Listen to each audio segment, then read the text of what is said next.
বিসমিল্লাহির রহমানির রহিম।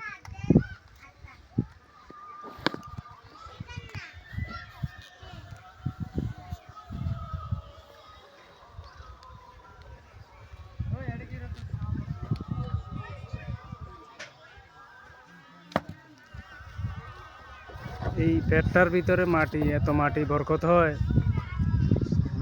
দেখছেন না?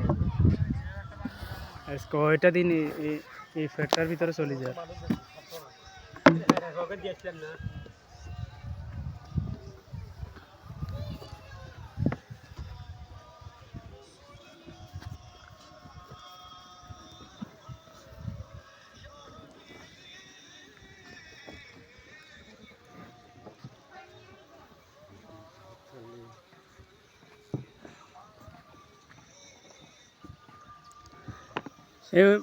উপর থেকে স্লোপ করেন, স্লোপ করিয়ে এলাম, স্লোপ করি গোড়া চলে যান, কারণ নইলে বন্ধ করে দিয়ে দেবো কাজ।